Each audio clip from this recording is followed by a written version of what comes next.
गठित की देह तब से तुम्हें विश्वरूप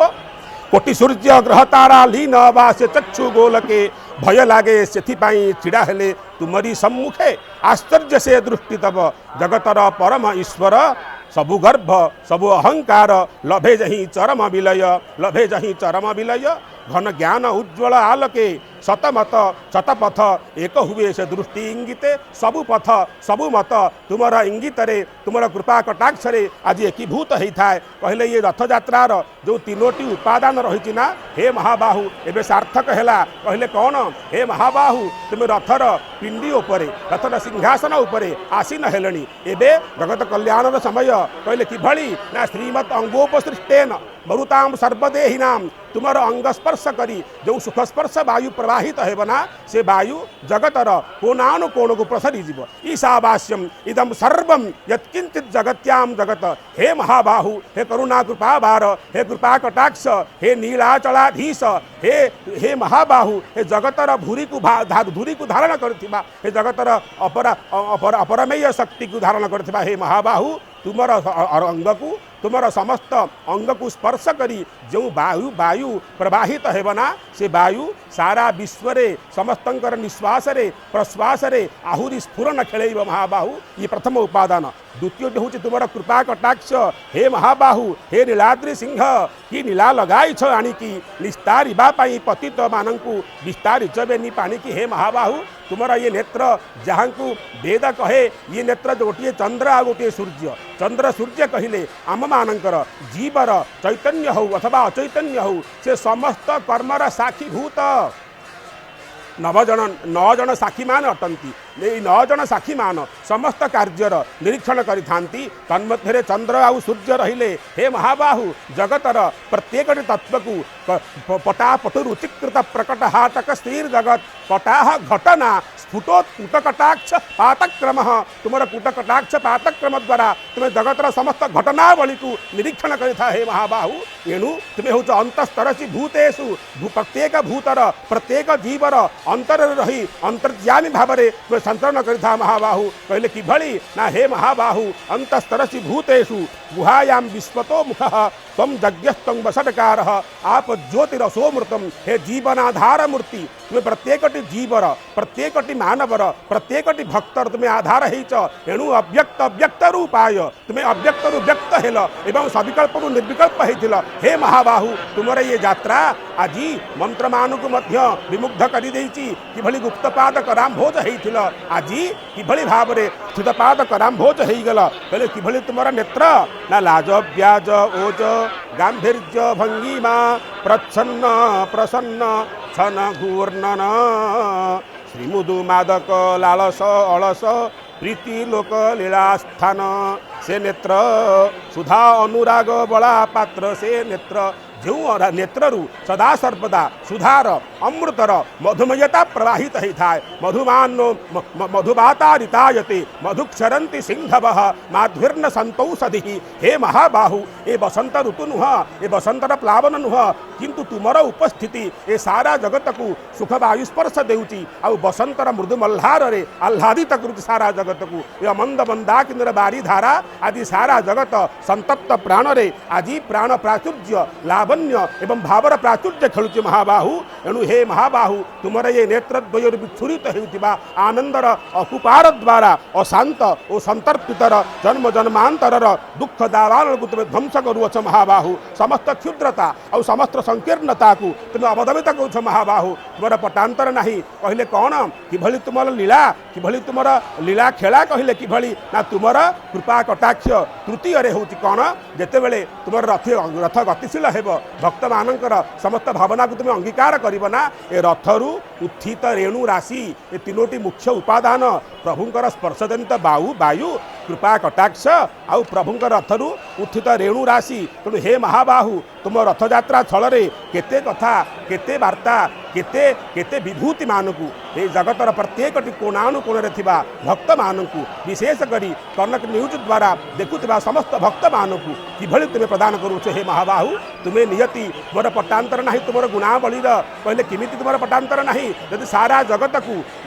जगतर पानी को सारा नद नदी मानकर पानी को काली कर दिया जाए एवं सारा प्रकृतिर समस्त वृक्ष को लेखनी कर दिया जाए ना तथापि निजे शारदा जगदम्बा यदि लेखयित्री हुवंती बा लेखिका हुवंती तुमर गोटिए गोटिए वर्णर गोटिए गोटिए रीतिर बा गोटिए गोटिए गुणर बिंदुटिए मध्य लेखि पारिबे नाही कहले असति गिरि समं स्यात् कज्जलं सिंधु पात्रे सुर तरुबरु शाखा लेखनी पत्र मुर्वी लिखति जदि गृहीत्वा शारदा सार्वकालम तदपि तब गुणानाम ईशपारम न जाति तथापि तब गुणानाम ईशपारम न जाति हे महाप्रभु हे कोटि सूर्य समतेज हे कंदर्प दर्प मर्दनकारी तुम्हें तुमर गुणावली को देखिले हरंकु मोहिनी रूपे भुलाइछ ब्रह्मांकु बक्सा हरणे तुमर गुणावली कथा ये सुना सिधा गर्भ चुना करी अछ गोमाता धरी धारणे तु ही परा से ही हटिया नागर वृंदावने गाई रखा कदम्ब वनरे विहार करिबु संगे घेन गोपसखा संगे घेनी गोपसखा हे महाबाहु हे रसराज रसिकेन्द्र मौली जो रास को भिआइबा पाई जो रासर सृष्टि उद्देश्य रे तुम्हें रास पूर्णिमा रास वेदी को विजय कर महाबाहु कौन तुम सार्थक हो गला सेपटे महाप्रभु गईठाला गंठी खोली नहीं विरह विधौता माँ लक्ष्मी बसी महाप्रभु का मुखमंडल देखूँ आदि से मुखरे सुख नहीं आदि से मुखरे से आनंद नहीं आदि से मुखरे से जो गोटे थिला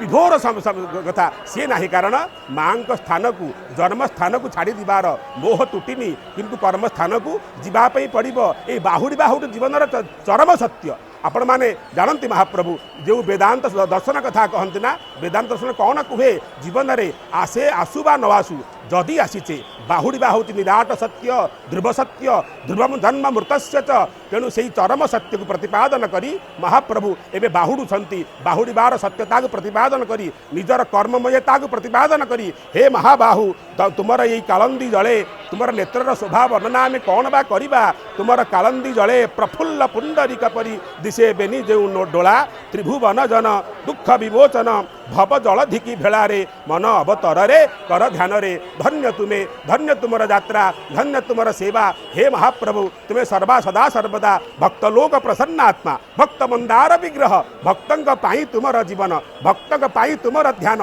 भक्तक पाई तुमर मन महाबाहु आदि से भक्त विमोहन नीलारे सारा जगत को सारा विश्व को एभली बांधिच एभली आंटिच आदि सारा जगत विस्मय विचित्रंते रूपम पुनरपि विचित्रश्च महिमा विचित्रस्ते दारुद्भव नवतनोद्धारण विधि विचित्रं तद्पत्ते दिवस रजनी जापन महो जगन्नाथो नाथो मम हृदय नाथो विजयताम ये डोला मध्य थिबा ही शुभ्र रश्मि एवं डोला मध्य थिबा जगतर प्रत्येकटी कृष्ण वर्ण आदि सते जेभली जगतर समस्त सौंदर्य को लीन करुची विलीन करुची सेपटे तालध्वज रथर जो श्रद्धा और विश्वास रूपक जोड़िए सुख कहले कौन पे तालध्वज रथ ये तलस्तत्वात् असौ ताल सदा तेनांकित प्रभु गोटे दर्पणटी को शुभ्र दर्पणटी को महाप्रभु निज भगवान अनंत निजर बेक तले रखिछंती सेही दर्पण द्वारा सारा विश्व को देखुछंती एवं आर्तानाम सकलार्ति नाशकरम श्री साग्रजम श्रीजुतम भगवान बलभद्र रेवती रमण सदा सर्वदा ये कादंबरी बनर मत्त गज ये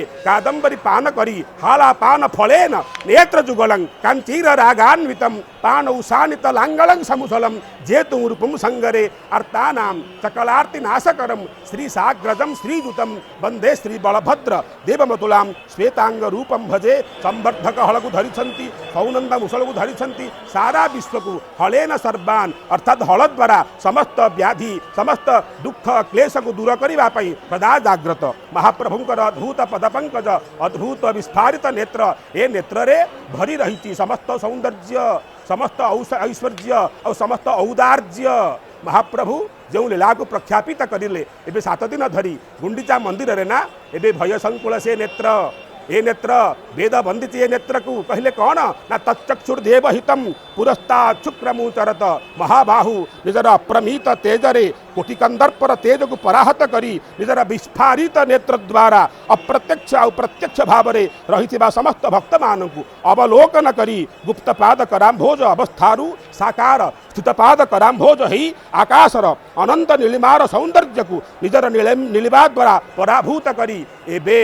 नंदी घोष रथ को आनंद घोष रथ रूपांतरित करी सारा विश्वर चरब विस्मय कदा भुंक्ते सेते विहरति कदा तत्पर तले कदा दोलासीनो हरति च कदा भीष्मक सुताम तुमर स्नान तुमर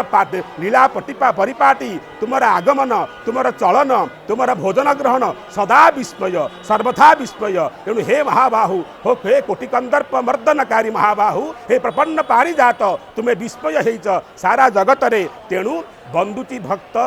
नंदुची भक्त आदि सर्वस्व समर्पित होची हे महाबाहु तदीयम वस्तु गोविंद तुभ्यमेव समर्पयेत लिखिले आमर नीलाद्रि शतक कवि सम्राट भंज कहले स्थन सुंदर ठार ठकार नयनर ठकेता न पारंती जानी तुमर नेत्र द्वारा कहले किभली तुमर नेत्र ये हेची ठणा को आश्राकारी था बेल आदरी ठियारे देल नेत्र ठारी हे महाबाहु जगत ठप होती जगत आज निजर आत्मविस्मृति को अनुभव करुच्ची जगतर स्थिति किसी ना तुम्हें ही जगतर जातक तुम्हें ही सारा विश्व ब्रह्मांडर नायक महाबाहु ये जातिर तुम्हें ही परिचय ये जाति रे तुम्हें ही तुम्हें ही आम साहित्य और संस्कृतिर तुम्हें ही सार्थकता ये जातिर साहित्य मध्य तुम्हें जातिर पूजा पार्वण भी तुम्हें ये जातिर विवाह व्रतादि तुम्हें ही अग्रपूज्य महाबाहु आज भक्त मानकर ये रुंडीभूत गोटे कदम्बायित परिस्थिति को सृष्टि करुच्ची ये गोटे समुद्रर भ्रम सृष्टि करुच्ची सारा विश्व ब्रह्मांड रे अर्थात गोटे समुद्र सेपटे रहिला नीलांबुज नीलोत्पन्न समुद्रटी आउ एपटे महाप्रभु चक्षुरु निर्गत होची हे कृपा पारावार जहाँ को लिखिले शंकराचार्य कृपा पारावार सजल जलज श्रेणी रुचिरो रमावाणी राम स्फुरत मलपत् क्षण मुखी जो नेत्र को देखी दिने चैतन्य हृदय मध्य से वैराग्य जात होता लोड़ा नहीं मोर ये जागतिक भौतिक द्रव्य लोड़ा नहीं न धनं न सुंदरी बा जगदीश काम ये मम जन्मनि जन्मनीश्वरे भवतात भक्ति अहेतुकी काम ये लोड़ा नहीं मोर जागतिक संभार लोड़ा नहीं मोर जागतिक सुख स्वाच्छंद्य लोड़ा तो लोड़ा कौन ना भक्ति टिकिए जो भक्ति सदा वंदे तुमको जो भक्ति आदि विभोर करती सारा जगत को हे महाबाहु तुमर पटांतर नहीं तेणु कहगला तुम्हें ही होच आम घरर मुरबी महाबाहु हे बलभद्रे हे रेवती रमण हे हलायुध हे भद्र लांगली तुम्हें ही आम घरर से मुरबी तुम्हें ही आम जातिर जातक आ तुम्हें ही होच आम समृद्धि रही नायक तुमको छाड़देला आम जीवन व्यर्थ तुमको छाड़देला आम साधना मध्य असार्थक तेणु हे महाबाहु तुम्हें आम घरर प्रत्येक उत्सवर अतिथि महाबाहु आ तुम्हें ही आम घरर नूतन संतानर हसरे